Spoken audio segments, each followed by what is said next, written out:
तो कहानी की शुरुआत तब होती है जब एक महिला, जिसका नाम हेलेन था, पूरी तरह भीगी हुई हालत में टंगटोन शेल्टर पहुंचती है। उसके साथ एक छोटा सा बच्चा भी था। दोनों को रात बिताने के लिए जगह चाहिए थी। शेल्टर का मालिक उन्हें देखते ही कहता है, माफ करना, यहां कोई जगह खाली नहीं है। लेकिन हेलेन इतनी दुनिया देख चुकी थी कि वो उसकी असली बात समझ गई। उसने चुपचाप एक चांदी का सिक्का निकाला और उसकी ओर बढ़ा दिया। बस फिर क्या था, आदमी का पूरा व्यवहार ही बदल गया। अचानक उसे कमरा भी मिल गया और रहने की व्यवस्था भी। वो उन्हें कमरे तक ले गया, ये कहकर कि नियम और फीस की बात कल होगी, और वहां से चला गया। जैसे ही दोनों अकेले हुए, हेलेन ने लड़के की ओर देखा।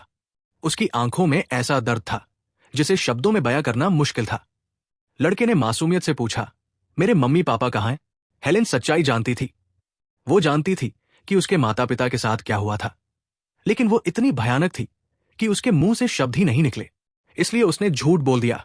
उसने कहा कि वो जल्द ही अपने माता पिता से मिलेगा और सब ठीक है। फिर उसे सो जाने को कहा। बच्चे ने उसकी बात पर पूरा भरोसा कर लिया और कुछ ही मिनटों में सो गया। लेकिन उसके बाद हेलेन को तेज खांसी आने लगी। ये साधारण खांसी नहीं थी, उसके मुंह से खून निकल रहा था। वो पूरी यात्रा के दौरान सिर्फ अपनी इच्छा शक्ति के सहारे जिंदा थी। अब जब बच्चा सुरक्षित था और सो चुका था, उसका शरीर जवाब दे चुका था। उसने आखिरी बार लड़के को देखा, धीमे से अलविदा कहा, और रात खत्म होने से पहले ही उसकी मृत्यु हो गई। रात में लड़का, जिसका नाम रोवन था, जाग गया। उसे तुरंत महसूस हो गया कि कुछ गलत है। बिस्तर खून से लाल था और हेलेन बिल्कुल स्थिर पड़ी हुई थी। शोर सुनकर शेल्टर का मालिक और उसकी प्रेमिका वहां पहुंचे। लेकिन एक महिला की मौत पर दुखी होने के बजाय वे सिर्फ परेशानी बढ़ने से नाराज थे। तभी उस औरत की नजर रोवन पर पड़ी। उसके हल्के रंग के बाल देखकर उसने कहा, ये लड़का पॉलिन जैसा नहीं दिखता। उसी समय पॉलिन वहां आ गई। उसके बाल और चेहरे की बनावट बिल्कुल रोवन जैसी थी। दोनों सचमुच मां बेटे लग रहे थे। तुरंत एक योजना बनाई गई और पॉलिन से कहा गया, बधाई हो, अब ये तुम्हारी जिम्मेदारी है। असल में ये शेल्टर बाहर से दान और सरकारी सहायता से चलने वाली नेक संस्था दिखती थी, लेकिन हकीकत में ये गरीब और बेघर लोगों, खासकर बच्चों से पैसे कमाने का अड्डा था। अब पॉलिन और रोवन को हर दिन सड़कों पर भीख मांगने भेजा जाने लगा ताकि वे रहने का किराया चुका सके। पॉलिन ने अपना परिचय दिया और रोवन से उसका नाम पूछा, लेकिन उसने कोई जवाब नहीं दिया। उसका मन अभी भी उस कमरे में अटका हुआ था जहां उसने हेलेन को खोया था। पॉलिन ने उसकी हालत समझ ली। वो उसके पास बैठ गई और बोली, मुझे नहीं पता तुमने क्या क्या सहा है, लेकिन अतीत अब पीछे छूट चुका है। असली बात यह है कि आगे क्या करना है। उसने उसे सकारात्मक रहने और आगे बढ़ते रहने की सलाह दी। फिर उसने अपना हाथ आगे बढ़ाया। रोवन ने बिना झिझक उसका हाथ थाम लिया। धीरे धीरे दोनों साथ काम करने लगे। जो रिश्ता मजबूरी में शुरू हुआ था, वो समय के साथ सच्चे परिवार जैसा बन गया। पॉलिन हमेशा उसका ख्याल रखती, उसे बदमाशों से बचाती और मुश्किल दिनों में भी उसे अकेला महसूस नहीं होने देती थी। इस तरह 5 साल गुजर गए। अब रोवन 8 साल का हो चुका था। एक शाम दोनों साथ बैठे अपनी जिंदगी के बारे में बात कर रहे थे। उसी दिन रोवन ने एक अफवाह सुनी थी जो पूरे दिन उसके मन पर भारी रही। उसने पॉलिन से पूछा। पॉलिन ने बताया कि एक कुलीन परिवार ने उसे नौकरानी की नौकरी का प्रस्ताव दिया है। वहां उसे अच्छी तनख्वाह, रहने की जगह और बेहतर भविष्य मिलेगा। रोवन ने मुस्कुराते हुए कहा कि वो उसके लिए बहुत खुश है, लेकिन उसकी आंखों में आंसू आ गए। पहले उसके माता पिता चले गए थे, फिर हेलेन, और अब पॉलिन भी जा रही थी। भले ही इस बार वजह अच्छी थी, लेकिन उसके दिल को छोड़ दिए जाने और किसी बेहतर भविष्य के लिए विदा होने में कोई फर्क महसूस नहीं हुआ। पॉलिन ने उसे गले लगाया और एक बात कही जिसे रोवन जीवन भर याद रखने वाला था। अकेलापन इस बात से तय नहीं होता कि तुम्हारे पास कौन खड़ा है। तुम तभी अकेले होते हो जब तुम्हारा दिल खाली हो। जब तक तुम अपने प्रिय लोगों की यादों को दिल में जिंदा रखते हो, वे कभी सच में तुम्हें छोड़कर नहीं जाते। फिर उसने कहा, जब भी तुम्हें अकेलापन महसूस हो, आंखें बंद करना, अपना हाथ दिल पर रखना और सुनना। मैं वही मिलूंगी। कुछ घंटों बाद पॉलिन जा चुकी थी। उस रात रोवन जंगल में अकेला खड़ा था। वो पॉलिन की बातों के बारे में सोच रहा था। उसने आंखें बंद की और अपना हाथ दिल पर रख लिया। तभी कुछ अविश्वसनीय हुआ। उसके चारों ओर मना ऊर्जा घूमने लगी। आंखें बंद होने के बावजूद वो सब कुछ देख पा रहा था। ऐसा लग रहा था जैसे पूरी दुनिया पारदर्शी हो गई हो। और उस दृश्य के भीतर उसने अपने माता पिता हेलेन और पॉलिन को महसूस किया, जैसे वे हमेशा से उसके दिल में मौजूद थे और बस उसके देखने का इंतजार कर रहे थे। समय बीतता गया। पॉलिन के जाने के बाद रोवन को उसकी कोई खबर नहीं मिली। उसने खुद को समझाया कि वो अपनी नई जिंदगी में व्यस्त होगी। इस बीच वो फिर से वही करने लगा जो उसे आता था, भीख मांगना। लेकिन रोवन इसमें असाधारण रूप से अच्छा था। शेल्टर के निदेशक ने जल्दी ही देख लिया कि ये लड़का बाकी सभी से ज्यादा पैसे जुटाता है, इसलिए उसे सबसे अच्छे इलाके में भेजा जाने लगा, जहां सबसे ज्यादा लोग आते जाते थे। वही उसकी मुलाकात ब्लेक से हुई। ब्लेक उस इलाके का प्रभारी था। रोवन की कहानी सुनने के बाद उसने उसे अपने संरक्षण में ले लिया। ब्लेक दयालु था और हमेशा सही समय पर मदद के लिए मौजूद रहता था। उसी ने रोवन को बताया कि जंगल में जो चमकती हुई रोशनियां उसने देखी थी, वे वास्तव में मना थी। एक दिन रोवन अपने सामान्य स्थान पर बैठा था। लोग उसके कटोरे में सिक्के डाल रहे थे और वो दिल से उनका धन्यवाद कर रहा था। लेकिन उसी समय उसका आधा ध्यान एक और चीज पर लगा था। वो ये सीखने की कोशिश कर रहा था कि सामान्य दुनिया और मना ऊर्जा दोनों को एक साथ कैसे देखा जाए। आज आखिरकार वो सफल हो गया, लेकिन इसकी कीमत भी थी। ऐसा करने से उसे चक्कर आने लगे और वो थक गया। उसी समय ब्लेक वहां आया। उसने सिक्कों से भरा कटोरा देखा और मुस्कुरा दिया। जाने से पहले उसने रोवन को चेतावनी दी, सफलता ईर्ष्या पैदा करती है। अगर कुछ भी अजीब लगे तो तुरंत मेरे पास आना। ब्लेक चला गया, लेकिन सच तो यह था कि रोवन पहले ही कुछ अजीब देख चुका था। एक दिन उसने भीड़ में दो लोगों को देखा था। दिखने में वे सामान्य थे, लेकिन उनकी मना ऊर्जा बेहद शक्तिशाली थी। ब्लेक जितनी मजबूत, बल्कि उससे भी ज्यादा। और फिर वे अचानक गायब हो गए थे, चलकर नहीं, बल्कि इमारतों के ऊपर से छलांग लगाकर। रोवन ने यह बात किसी को नहीं बताई। एक बेघर 8 साल के बच्चे के लिए जानकारी ही सबसे बड़ी ताकत थी, और वो उसे यूं ही किसी को नहीं देना चाहता था। जब उसका कटोरा भर गया तो वो नया कटोरा लेने वापस जा रहा था। सब कुछ सामान्य था, लेकिन रास्ते में उसने उन लोगों को फिर से देखा। और इस बार वे सिर्फ 2 नहीं थे, बल्कि कई लोग अलग अलग जगहों पर फैले हुए थे। वे लोग अब परछाइयों में अलग अलग जगह खड़े थे, लेकिन इस बार वे सिर्फ दूर से निगरानी नहीं कर रहे थे। वे रोवन के साथ साथ आगे बढ़ रहे थे। कोई उसके पीछे था, कोई उसके बगल में। उनकी चाल इतनी व्यवस्थित थी कि साफ समझ आ रहा था कि यह कोई संयोग नहीं है। रोवन सिर्फ 8 साल का बच्चा था। वो बिल्कुल अकेला था, और शहर की सड़क पर कई शक्तिशाली मना उपयोगकर्ता उसका पीछा कर रहे थे। उसका दिल तेजी से धड़कने लगा। दिमाग में विचार बिखरने लगे। उसे बस किसी तरह बेस कैंप तक पहुंचना था। बस वहां पहुंच जाए, सब ठीक हो जाएगा। प्रवेश द्वार ज्यादा दूर नहीं था। तभी उसे एक परिचित आवाज सुनाई दी। ब्लेक आ गया था। वो इतनी तेज गति से चल रहा था कि मानो भौतिकी के नियम उसके लिए कोई मायने ही नहीं रखते हों। वो पल भर में रोवन तक पहुंचा, उसे अपनी बाहों में उठाया और बिना रुके आगे बढ़ गया। अगले ही क्षण वे जमीन से ऊपर उछले और एक छत पर पहुंच गए, फिर दूसरी छत पर, फिर तीसरी पर। लेकिन नीचे मौजूद लोग भी उनका पीछा कर रहे थे। ब्लेक ने अपनी गति और बढ़ा दी और तेज हवा के बीच चिल्लाकर कहा, मजबूती से पकड़कर रहना, और सबसे जरूरी बात, एक भी सिक्का मत गिराना। आज रात हमें खाना भी खाना है।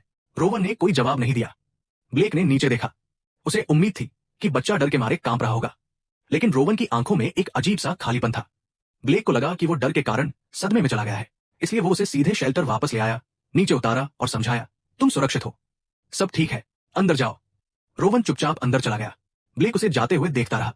उसे थोड़ा अजीब जरूर लगा, लेकिन सच्चाई यह थी कि रोवन डर से जड़ नहीं हुआ था। उसका दिमाग किसी और वजह से पूरी तरह सक्रिय हो चुका था। पूरा पीछा, हवा में उड़ना और ब्लेक की हरकतें उसके लिए एक अनमोल सीख बन गई थी। पहली बार उसने अपनी आंखों से देखा था कि शरीर के भीतर मना कैसे बहता है, सिर्फ सिद्धांत नहीं, बल्कि वास्तविकता में। उसने देखा कि छलांग लगाने से पहले मना कैसे पैरों में इकट्ठा होता है, ताकत लगाने के समय कैसे बाहों में फैलता है, और एक छत से दूसरी छत तक पहुंचने के लिए कितने सटीक मना विस्फोटों की जरूरत होती है। उसने हर चीज गिनी थी, हर छोटी बड़ी बात को याद कर लिया था। अब जब वो अकेला और सुरक्षित था, उसने सोचा कि क्यों न जो देखा है उसे आजमाया जाए।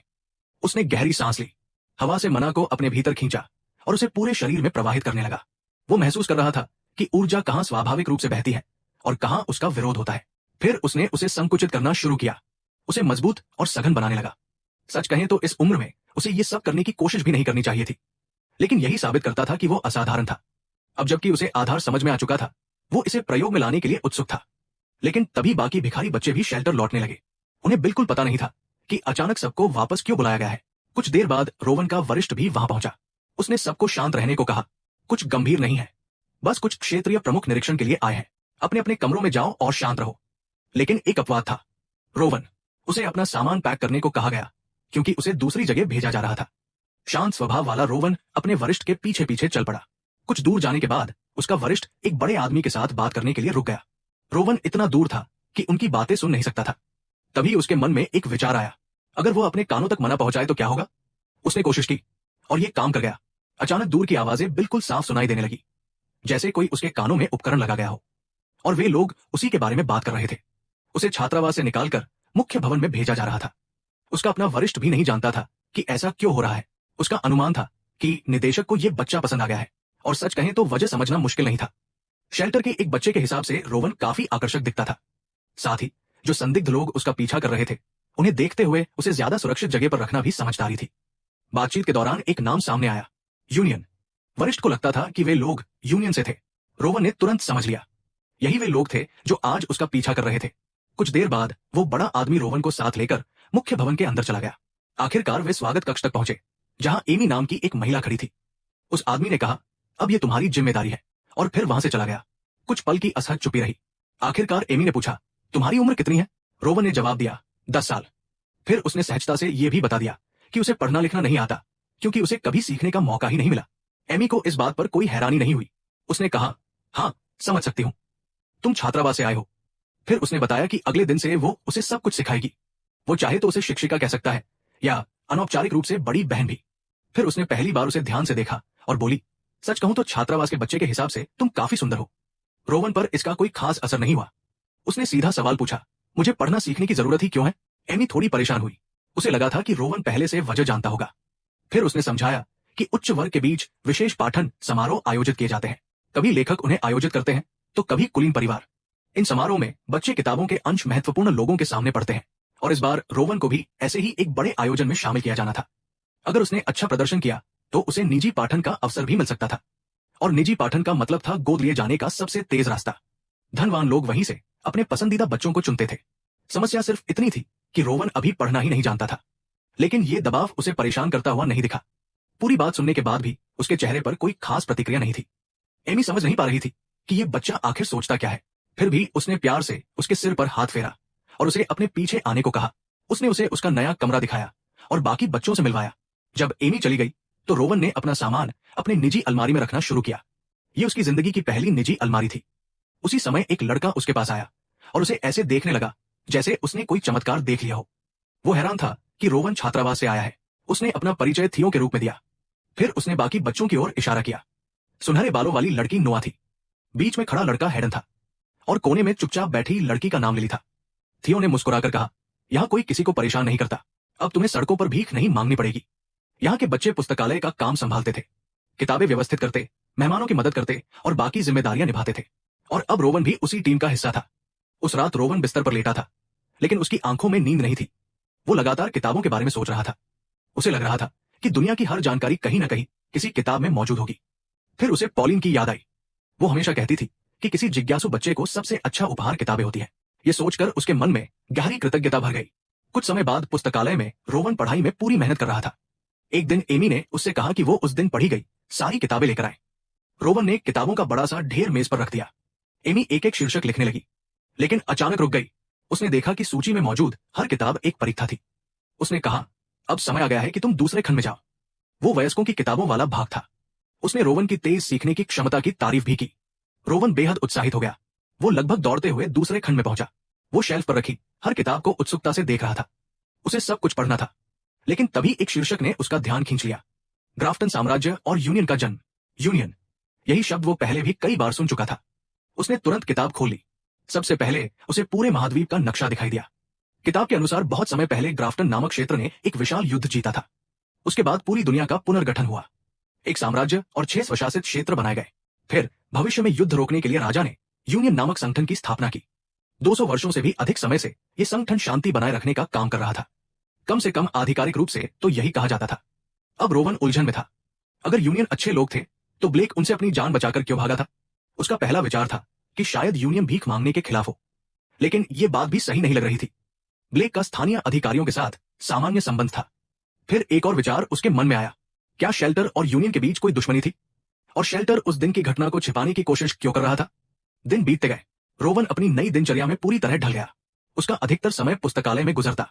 वो हल्की फुल्की सफाई करता और चोरी छिपे मना का उपयोग करके काम को आसान बना लेता। पहले जब वो सड़क पर रहता था, तब मना का उपयोग करने के लिए उसे ध्यान की मुद्रा में स्थिर बैठना पड़ता था। लेकिन अब वो चलते फिरते और पढ़ते हुए भी मना को नियंत्रित कर सकता था। ये बहुत बड़ी प्रगति थी। बस एक समस्या थी, उसकी मना ऊर्जा इकट्ठा होने के बजाय बिखर जाती थी। लेकिन रोवन उन लोगों में से नहीं था जो छोटी परेशानियों से हार मान ले। वो धीरे धीरे आगे बढ़ रहा था। एक दिन सभी बच्चों को मुख्य गलियारे में इकट्ठा किया गया। उपनिदेशक और एमी सामने खड़े थे। बिना किसी भूमिका के उपनिदेशक ने अगले पाठन समारोह के लिए नाम पढ़ने शुरू किए। थियो, लिली, नोआ, सभी चयनित हो गए। फिर रोवन का नाम आया। वो कुछ पल के लिए रुकी। आखिरकार ये वही बच्चा था जिसने अभी अभी परीक्षाओं का भाग पूरा किया था। उसे महत्वपूर्ण मेहमानों के सामने भेजना थोड़ा जोखिम भरा लग रहा था। लेकिन फिर उसने रोवन की ओर देखा और सोचा, सच कहूं तो ये लड़का इतना आकर्षक है कि इसे पीछे छोड़ना मुश्किल है। उसका चेहरा ही कार्यक्रम की शोभा बढ़ा सकता था। इसलिए उसे पढ़ने के बजाय सिर्फ कार्यक्रम में उपस्थित रहने की अनुमति दी गई, ताकि वो माहौल को समझ सके और अनुभव हासिल कर सके। जिन बच्चों का चयन नहीं हुआ था, वे उसे घूर रहे थे और आपस में बड़बड़ा रहे थे कि ये कितना अन्याय है। नया लड़का, जिसने अभी अभी परियों की कहानियां पढ़ना खत्म की थी, उसे सिर्फ अपने चेहरे की वजह से मौका मिल गया। कार्यक्रम वाले दिन रोवन अपने अच्छे कपड़े पहनकर पहुंचा और उसे देखते ही पूरे कमरे की नजरें उस पर टिक गई। थियो ने तुरंत उसकी तारीफ की। रोवन ने भी मुस्कुराकर उसकी तारीफ लौटा दी। फिर एमी उसे उसकी तय सीट तक ले गई। जब सभी लोग अपनी अपनी जगह बैठ गए, तभी दरवाजे पर दस्तक हुई और खास मेहमान अंदर आने लगे। तभी उनमें से एक महिला अचानक ठिठक गई। उसने रोवन को पहचान लिया था। इस महिला ने रोवन को पहले भी देखा था, जब वो सर्दियों में सड़क पर भीख मांगता था। तब भी वो इस बात से हैरान रह गई थी कि एक भिखारी बच्चा इतना आकर्षक कैसे हो सकता है। रोवन ने भी उसे पहचान लिया और तुरंत उस पैसे के लिए धन्यवाद दिया जो उसने उसे उस समय दिए थे। उस महिला का नाम कैरोलिन था और दरवाजे के अंदर कदम रखने से पहले ही वो रोवन की सबसे बड़ी प्रशंसक बन चुकी थी। वो तुरंत उपनिदेशक के पास गई और उत्साह से बताने लगी कि पिछली सर्दियों में उसने इस खूबसूरत लड़के को सड़क के चौराहे पर देखा था और अब वो पहले से भी ज्यादा आकर्षक लग रहा है। और जब उपनिदेशक ने यूं ही बता दिया कि रोवन ने अभी हाल ही में पढ़ना सीखना शुरू किया है, तो कैरोलिन पूरी तरह उत्साहित हो गई। उसने तुरंत मांग कर दी कि रोवन आज, अभी, इसी समय कुछ पढ़कर सुनाए। उपनिदेशक ने समझाने की कोशिश की कि रोवन तो सिर्फ देखने और सीखने के लिए यहां आया है।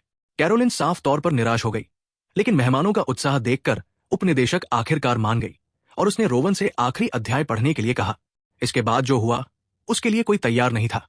जैसे ही रोवन ने पढ़ना शुरू किया, पूरा कमरा शांत हो गया। उसकी आवाज में एक अनोखी लय थी, मुलायम, गर्म और लगभग सम्मोहित कर देने वाली। दर्शकों में बैठी महिलाएं पूरी तरह उसके प्रभाव में आ गई। किसी की आंखें नम हो रही थी, कोई अपने होंठ दबा रही थी और किसी का दिल सामान्य से ज्यादा तेज धड़क रहा था। जब उसने पढ़ना खत्म किया, तो पूरा कमरा उसकी तारीफों से गूंज उठा। जितनी भी मीठी बातें कोई सोच सकता था, वे सब लोग रोवन के लिए कह रहे थे। लेकिन रोवन विनम्र बना रहा। उसने सारी प्रशंसा उपनिदेशक को दे दी और कहा कि उनके मार्गदर्शन के बिना यह संभव नहीं था। इससे महिलाएं उसे और भी ज्यादा पसंद करने लगी। कैरोलिन ने तुरंत घोषणा कर दी कि वो कल फिर आएगी, ताकि रोवन को दोबारा पढ़ते हुए सुन सके। उपनिदेशक ने बिना एक पल सोचे हाँ कह दिया। उस दिन बाद में रोवन फिर से पुस्तकालय में था। वो अलमारियों के बीच घूम रहा था, लेकिन इस बार उसका लक्ष्य विशेष था। वो ऐसी किताबें ढूंढ रहा था जिनमें माना और शारीरिक गतिविधियों को एक साथ इस्तेमाल करने के बारे में जानकारी हो। वो अपनी खोज में पूरी तरह डूबा हुआ था कि तभी ब्लेक चुपचाप उसके पीछे आ खड़ा हुआ। ब्लेक ने उसके हाथ में पकड़ी किताब पर नजर डाली और भौहें उठा दी, क्योंकि वह किताब जीवन के सुखों के बारे में थी। रोवन तुरंत घूम गया और ऐसे चौंकने का अभिनय करने लगा जैसे ब्लेक ने उसकी जान ही निकाल दी हो। हालांकि सच्चाई यह थी कि उसने ब्लेक की मौजूदगी बहुत पहले ही महसूस कर ली थी। ब्लेक उसे पढ़ने वाले कार्यक्रम की सफलता पर बधाई देने आया था। उसकी प्रसिद्धि तेजी से फैल रही थी और ब्लेक को सचमुच अफसोस था कि वो कार्यक्रम में शामिल नहीं हो पाया। रोवन ने कहा कि इसकी चिंता करने की जरूरत नहीं है। वो जानता था कि ब्लेक महत्वपूर्ण जिम्मेदारियों में व्यस्त रहता है। फिर रोवन ने यूनियन के बारे में पूछा। ब्लेक ने जवाब दिया कि वे लोग फिर से परेशानी खड़ी कर रहे हैं, लेकिन वो प्रशासन के साथ मिलकर उनसे निपटने की योजना बना रहा है। रोवन ने तुरंत कहा कि उसे ब्लेक पर पूरा भरोसा है। यूनियन के लोगों को उनके कर्मों का फल जरूर मिलेगा। यह सुनकर ब्लेक को अच्छा लगा। रोवन की बातों में लोगों को प्रभावित करने की अजीब क्षमता थी। फिर ब्लेक ने बताया कि शायद वो कल के पढ़ने वाले कार्यक्रम में भी शामिल नहीं हो पाएगा। रोवन ने उसे चिंता न करने को कहा, आगे और भी बहुत मौके आएंगे। फिर रोवन ने ऐसी बात कही जिसने ब्लेक को थोड़ा चौंका दिया। उसने कहा कि उसे सबसे ज्यादा चिंता ब्लेक की सुरक्षा की है और उसे अपना ध्यान रखना चाहिए। ब्लेक ने भी उसे शुभकामनाएं दी। जाते जाते उसने रोवन के हाथ में पकड़ी किताब की ओर इशारा किया और कहा कि पढ़ने के कार्यक्रम खत्म होने के बाद उसे ये किताब जरूर पढ़नी चाहिए। इसके बाद वो चला गया। शांत पुस्तकालय में अकेला खड़ा रोवन सोचने लगा। उसे सचमुच जानना था कि दो ऐसे लोगों के बीच लड़ाई कैसी दिखती होगी जिन्होंने माना पर पूरी तरह महारत हासिल कर ली हो। लेकिन उससे भी ज्यादा वह ये जानना चाहता था कि वो खुद अभी किस स्तर पर है। क्या वो ब्लेक जैसे व्यक्ति की बराबरी करने की शुरुआत भी कर सकता है? ये सोचकर उसने अपने शरीर में माना प्रवाहित करना शुरू किया। वो सिर्फ अपनी स्थिति को महसूस करना चाहता था। लेकिन अचानक उसके हाथ में पकड़ी किताब दो टुकड़ों में फट गई। माना सीधे उसकी पकड़ में चला गया था और बिना किसी चेतावनी के उसकी ताकत कई गुना बढ़ गई थी। रोवन ने किताब के दोनों हिस्सों को देखा और बोला, ठीक है। इससे उस सवाल का जवाब मिल गया। इसके बाद रोवन को उपनिदेशक के कार्यालय में बुलाया गया। वो पूरी तरह अनजान था कि उसके साथ क्या होने वाला है। उपनिदेशक सामने बैठी थी और साफ दिखाई दे रहा था कि उसे समझ नहीं आ रहा था कि बात कहां से शुरू करे। फिर आखिरकार उसने सब कुछ बता दिया। असल में रोवन ने बाकी सभी पाठकों को पूरी तरह पीछे छोड़ दिया था। जो भी कुलीन महिलाएं उसकी पाठसभा में शामिल हुई थी, अब वे किसी और को सुनने से इनकार कर रही थी। स्थिति इतनी बढ़ गई थी कि वे महिलाएं लगातार उपनिदेशक पर दबाव डाल रही थी और तनाव के कारण उसके बाल सफेद होने लगे थे। अब वो एक बेहद अजीब स्थिति में थी। उसे एक बच्चे के सामने बैठकर लगभग उससे विनती करनी पड़ रही थी कि वो उसके पूरे काम का भार अपने कंधों पर उठा ले। रोवन ने बिना पलक झपकाए उसकी बात सुनी। न उसने कोई सौदा किया, न कोई शर्त रखी, न कुछ मांगा। उसने बस कहा, ठीक है, मैं कर दूंगा। लेकिन फिर एक मोड़ आया। उपनिदेशक बाहर गई और विशेष पाठक की घोषणा की। सब लोग मन ही मन रोवन का नाम सुनने के लिए तैयार थे, लेकिन उसने थियो का नाम पुकार दिया। पूरा कमरा स्तब्ध रह गया। खुद थियो भी हकलाने लगा, क्योंकि उसे यकीन ही नहीं हो रहा था कि उसका चयन हुआ है। उपनिदेशक ने उसे बधाई दी और रवाना कर दिया। यहां तक कि विनम्र और दयालु थियो भी जाने से पहले रोवन के पास आया और बोला, भाई, तुम्हारा पढ़ना बिल्कुल अलग स्तर का है। तुम बहुत आगे जाओगे। ये सुनना अच्छा था, लेकिन साथ ही इससे यह भी साफ हो गया कि इमारत में मौजूद हर व्यक्ति समझ चुका था कि वास्तव में क्या हो रहा है। रोवन उसे जाते हुए देखता रहा और उसके दिल में हल्की सी कसक उठी। ईर्ष्या नहीं, बस ऐसा लगा कि वो थियो को याद करेगा। लेकिन यह भावना मुश्किल से कुछ सेकंड ही टिक पाई। जल्द ही रोवन फिर से पढ़ने वाले कमरे में था और अपनी आवाज से उन कुलीन महिलाओं को एक बार फिर मंत्रमुग्ध कर रहा था। कुछ समय बाद उपनिदेशक फिर उसके पास आई। इस बार वो उसे बताने आई थी कि अब उसे दोहरी जिम्मेदारी निभानी होगी। सुबह भी और दोपहर में भी पाठसभाएं। उसके चेहरे पर अपराध बोध साफ दिखाई दे रहा था। मांग इतनी बढ़ चुकी थी कि अब कोई और उपाय नहीं था। कोई और व्यक्ति होता तो शायद मोलभाव करता या शिकायत करता, लेकिन रोवन ने इसे एक अवसर के रूप में देखा। वो सचमुच आभारी था कि लोग उसे इतना सुनना चाहते थे। उसने सिर्फ एक चीज मांगी, दोनों सत्रों के बीच थोड़ा आराम, क्योंकि हर बार पढ़ने में उसे भावनात्मक रूप से काफी ऊर्जा खर्च करनी पड़ती थी। उपनिदेशक, जो इस बच्चे को मना ही नहीं कर सकती थी, तुरंत मान गई। उसने बस उसे चेतावनी दी कि वह पिछवाड़े के बगीचे से आगे न जाए। रोवन ने खुशी खुशी ये सौदा स्वीकार कर लिया और बाहर चला गया। जैसे ही उसे थोड़ी शांति मिली, वो फिर से अपने माना के प्रयोगों में लग गया। रोवन वापस अंदर चला गया, लेकिन उसका दिमाग अभी भी वही अटका हुआ था। जो कुछ उसने अभी देखा था उसे समझने की कोशिश कर रहा था, मगर उसे कोई जवाब नहीं मिल रहा था। फिर चीजें और भी अजीब हो गई। दोपहर का पढ़ने वाला सत्र अचानक रद्द कर दिया गया और सभी बच्चों को सीधे अपने कमरों में जाने का आदेश दे दिया गया।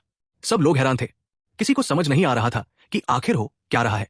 इससे पहले कि कोई कुछ समझ पाता, एमी हमारे लड़के को ढूंढते हुए आई और उससे अपना सामान पैक करने को कहा, क्योंकि आज वो विशेष पाठक था। अब दृश्य बदलता है और रोवन तैयारी कर रहा है, लेकिन शुरू से ही कुछ गड़बड़ महसूस हो रही थी। एमी का पूरा व्यवहार बदल चुका था। जो गर्मजोशी और अपनापन वो हमेशा उसके साथ दिखाती थी, वो गायब हो चुका था। अब वो ठंडी, गंभीर और भावहीन लग रही थी, और ये बात रोवन को बेचैन कर रही थी। वो अभी भी सुबह वाले उन दो आदमियों के बारे में सोच रहा था। यूनियन का नाम भी उसके दिमाग में घूम रहा था। उसकी अंतःप्रेरणा चीख चीख कर कह रही थी कि ये सब किसी न किसी तरह उस रद्द किए गए सत्र से जुड़ा हुआ है। वो बाहर निकला और देखा कि एमी पहले से तैयार खड़ी थी। बिना कोई बातचीत किए उसने बस उसके कपड़ों पर एक नजर डाली। एक पल के लिए उसके चेहरे पर ऐसा भाव आया जैसे वो कुछ कहना चाहती हो, लेकिन फिर उसने खुद को रोक लिया और सिर्फ इतना कहा, मेरे पीछे आओ। रोवन ने पूछा कि क्या वे कैरोलिन के पास जा रहे हैं। सच कहें तो यही सबसे अच्छी संभावना थी, लेकिन एमी ने कोई जवाब नहीं दिया। वो बस चलती रही। किसी जवाब से भी ज्यादा बुरा यही था, वे किसी ऐसी जगह नहीं जा रहे थे जिसे रोवन पहचानता हो। इसके बजाय वे एक ऐसी जगह की ओर बढ़ रहे थे जिसे एनेक्स कहा जाता था, एक अलग राहत आश्रय। और जैसे ही रोवन ने उसे देखा, उसका पूरा शरीर तंग गया। वो जगह अंधेरी, दबावपूर्ण और बेहद अशुभ लग रही थी। और ये सिर्फ एक एहसास नहीं था, वो वास्तव में इसे महसूस कर सकता था। उस इमारत के अंदर का माना गलत था। वहां मौजूद हर व्यक्ति के अंदर कुछ भारी, कुछ संदिग्ध था। बड़ा आदमी उसे तेजी से अंदर ले गया, मानो समय बहुत कम हो। दरवाजे के भीतर जाने से पहले रोवन ने आखिरी बार एमी के चेहरे की ओर देखा। उसी क्षण उसे यकीन हो गया कि कुछ बहुत गलत है। और सचमुच ये जगह बेहद संदिग्ध थी। न खिड़कियां थी, न रोशनी, सब कुछ उम्मीद से कहीं ज्यादा अंधेरा था। उसी समय रोवन ने मन ही मन फैसला कर लिया, वो एक पल के लिए भी अपनी सतर्कता नहीं छोड़ेगा। उसने तुरंत अपनी मानव संवेदना सक्रिय कर दी।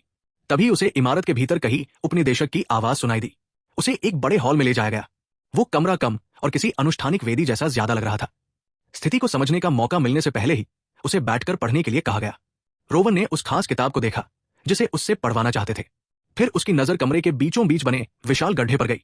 एक गहरा, अंधकारमय गड्ढा जो असामान्य रूप से बहुत नीचे तक जाता था। वो उसे घूरने लगा और तभी उसे एहसास हुआ, वो सिर्फ एक गड्ढा नहीं था, वो अत्यधिक मात्रा में माना से भरा हुआ था। इतना माना उसने पहले कभी एक जगह इकट्ठा महसूस नहीं किया था। और वो अंधकारमय माना था। फिर भी उसने पढ़ना शुरू कर दिया। शब्द काव्यात्मक और वातावरण से मेल खाने वाले थे। ऐसे शब्द जो कमरे की घुटन भरी ऊर्जा के साथ पूरी तरह मेल खाते थे। जैसे जैसे उसके शब्द बाहर निकलते गए, उसने महसूस किया कि गड्ढे का अंधकारमय माना प्रतिक्रिया दे रहा है। वो इकट्ठा होकर उसकी ओर खिंच रहा था। भावनाओं की एक लहर उस पर टूट पड़ी। उसकी पढ़ने की शैली अनजाने में और अधिक अंधेरी और गंभीर हो गई। लेकिन तभी उसे दूसरी बात समझ आई, और ये एक समस्या थी। गड्ढा उसे शक्ति नहीं दे रहा था, वो गड्ढे को शक्ति दे रहा था। हर शब्द के साथ उसका माना खिंचता जा रहा था। हर वाक्य के साथ उसका शरीर कमजोर हो रहा था। लेकिन वो रुक नहीं सकता था। वो जानता था कि अगर वो अब रुक गया तो आश्रय का राज खुल जाएगा और यूनियन यहां पहुंच जाएगी। इसलिए उसने सहन किया और तुरंत एक योजना बनानी शुरू कर दी। वो अपने आसपास के बाहरी माना को अवशोषित करेगा और उसके प्रवाह को मोड़कर खुद की रक्षा करेगा। और ये सचमुच काम कर गया। अब हमारा लड़का पूरी तरह नियंत्रण में था। उसे राहत भी महसूस हुई। अब वो बिना अपनी शक्ति गंवाए पढ़ सकता था। और जैसे ही कोई यूनियन सदस्य दिखाई देता, उसे पता चल जाता। इसलिए उसने जानबूझकर समय बिताना शुरू कर दिया, पढ़ने की गति धीमी कर दी। लेकिन जिन्होंने ये पूरा अनुष्ठान रचा था, वे बेचैन होने लगे। अनुष्ठान को अब तक समाप्त हो जाना चाहिए था। उन्होंने तय किया कि किसी को जाकर देखना चाहिए कि आखिर इतनी देर क्यों हो रही है। रोवन पहले से जानता था कि वे आने वाले हैं, लेकिन तभी कुछ अप्रत्याशित हुआ। वे उसकी ओर नहीं आए। इसके बजाय आश्रय के लोग कमरे में घुसे और सीधे भूमिगत उस गड्ढे में उतर गए। रोवन उन्हें नीचे गायब होते देखता रहा। उसके मन में एक ही सवाल था, आखिर नीचे किस चीज को खिलाया जा रहा है। दृश्य बदलता है। आश्रय प्रमुख के चेहरे पर जोरदार थप्पड़ पड़ता है। उपनिदेशक उसे पकड़ लेती है। अनुष्ठान चला रहा आदमी बेहद क्रोधित था। उसे यकीन था कि वे लोग पूरी योजना छोड़कर भागने की कोशिश कर रहे थे। उधर हमारा लड़का भी गड्ढे में उतर गया और उसी क्षण उसकी दुनिया बदल गई। इस अनुष्ठान के लिए असली इंसानों की बलि दी गई थी। वो अभी इस भयावह सच्चाई को समझने की कोशिश ही कर रहा था कि उसे एक परिचित चेहरा दिखाई दिया, पॉलिन। उसी समय वो क्रोधित आदमी रोवन को देख लेता है और तभी ब्लेक वहां आ धमकता है। वो जवाब मांगता है, निदेशक और उपनिदेशक मर कैसे गए? वो आदमी जवाब देता है कि उसने उन्हें मार दिया क्योंकि वे भागने की कोशिश कर रहे थे। फिर वो बताता है कि उन्हें पेड़ पर एक अजीब फल मिला था। रोवन को यहां एक और फल पैदा करने के लिए लाया गया था, लेकिन प्रक्रिया असफल हो गई और किसी को नहीं पता क्यों। ब्लेक झुंझला गया। वो सब कुछ समझने की कोशिश कर रहा था। फिर उसने पॉलिन के शरीर से अपनी तलवार निकाल ली। उधर रोवन मूर्ति की तरह खड़ा था, क्योंकि उसे अचानक कुछ याद आ गया। एक बार उसने ब्लेक से पूछा था कि वो कभी तलवार क्यों नहीं रखता। ब्लेक ने जवाब दिया था कि उसका हथियार कहीं और इस्तेमाल हो रहा है। और अब उसे समझ आ गया था कि वो कहां इस्तेमाल हो रहा था। जैसे ही उसे पूरी सच्चाई समझ आई, वो पूरी तरह टूट गया। उसका गुस्सा नियंत्रण से बाहर हो गया, पूर्ण अंधा क्रोध। और फिर पहली बार उसने सही फैसला लिया। उसने अपने बगल में खड़े आदमी को तुरंत मार डाला। फिर वो ब्लेक की ओर बढ़ने लगा। अब उस मूर्ख को एहसास हुआ कि उसने बड़ी गलती कर दी है। ये 10 साल का बच्चा एक भयावह अंधकारमय आभा फैला रहा था, ऐसी आभा जो उसकी उम्र के किसी बच्चे में नहीं हो सकती थी। ब्लेक अपना खलनायकी भाषण भी पूरा नहीं कर पाया था कि रोवन बिजली जैसी गति और ताकत से उस पर टूट पड़ा। लेकिन तभी लड़ाई अचानक रुक गई। रोवन का ध्यान उस पेड़ की ओर चला गया, उस मृत, भयावह और शापित पेड़ की ओर, और वो फूट फूट कर रोने लगा। फिर उसने अपना माना पेड़ में प्रवाहित किया और उसके भीतर कैद स्मृतियों में प्रवेश कर गया। जो उसने देखा वो बेहद भयावह था। डरे हुए बच्चे, बेबस लोग, सबके सब मारे जा चुके थे। और उसी भयावता के बीच उसे कुछ अप्रत्याशित दिखाई दिया, खुद उसका एक बड़ा रूप, मानो उसका वयस्क स्वरूप उसे देख रहा हो। लेकिन इससे पहले कि वो कुछ समझ पाता, स्मृतियों का सिलसिला टूट गया। रोवन वापस बाहर खींच लिया गया। अब उसके पास जवाबों से ज्यादा सवाल थे, लेकिन उसके भीतर कुछ बदल चुका था। उसे ऐसा महसूस हुआ जैसे वह उस स्त्री से फिर जुड़ गया हो जिसे वो हमेशा के लिए खो चुका था। और उसी के साथ उसे पॉलिन की आवाज सुनाई दी। उसे याद आया कि उसने उससे क्या कहा था, कि इंसान तभी सचमुच अकेला होता है जब उसका दिल खाली हो। जब तक वो अपने प्रिय लोगों को अपने दिल में रखेगा, वे कभी उसे छोड़कर नहीं जाएंगे। प्रेम कोई ऐसी चीज नहीं जिसे देखा जा सके, ये महसूस किया जाता है, और भले ही यादें धुंधली पड़ जाए, प्रेम बना रहता है हमेशा के लिए उसके दिल में। और फिर वो वापस वर्तमान में लौट आया। ब्लेक की तलवार उसकी गर्दन पर रखी हुई थी। वो घमंडी आदमी बोला कि लड़के के भावुक पल खत्म होने तक इंतजार करना उसकी बड़ी मेहरबानी थी। वो हमेशा से जानता था कि रोवन समझदार है। उसके अधीनस्थों ने मूल योजना बिगाड़ दी थी, लेकिन अब वो उत्सुक था, इसलिए उसने लड़के को एक विकल्प दिया। उसके साथ चलो या यही चुपचाप मर जाओ। रोवन, जो पहले ही तय कर चुका था कि ये आदमी मरेगा, उससे पूछता है कि वे कहाँ जाएंगे। ब्लेक बताता है कि एक और फार्म है, एक और पेड़। रोवन उसकी देखभाल करेगा और ब्लेक उसका प्रबंधन करेगा। फिर वो उसका लुटेल में स्वागत करता है। लुटेल मूल रूप से एक पंथ था जिसे एक कट्टरपंथी चलाता था, जो मानता था कि अंधकार में जादू दुनिया को बदलने की कुंजी है। ब्लेक उस व्यक्ति का सिर्फ एक वफादार सेवक था। तभी रोवन ने बेहद ठंडी आवाज में एक सवाल पूछा। उसकी आंखें पूरी तरह खाली थी। क्या वो पेड़ तुमने बनाया था? ब्लेक ने जवाब दिया, नहीं, मेरे पास इतनी शक्ति नहीं है। वो उच्च पुजारी का काम है, मैं सिर्फ निगरानी करता हूं। इसके बाद ब्लेक बातचीत खत्म करना चाहता था। उसे जवाब चाहिए था, लेकिन सच कहें तो यह सवाल पूछने की जरूरत ही नहीं थी। उसने उस स्त्री को मार दिया था जो रोवन के लिए मां जैसी थी। इसलिए रोवन ने साफ और कठोर इंकार कर दिया, और उस आदमी ने एक पल भी बर्बाद नहीं किया। वो सीधे उसे मारने के लिए बढ़ा। और इस बात को वास्तव में समझो, ये वही आदमी था जिसने कभी रोवन को छोटे भाई की तरह माना था। कम से कम एक पल की झिझक की उम्मीद थी, लेकिन नहीं, उसने बिना पलक झपकाए इस बच्चे को मारने की पूरी कोशिश की।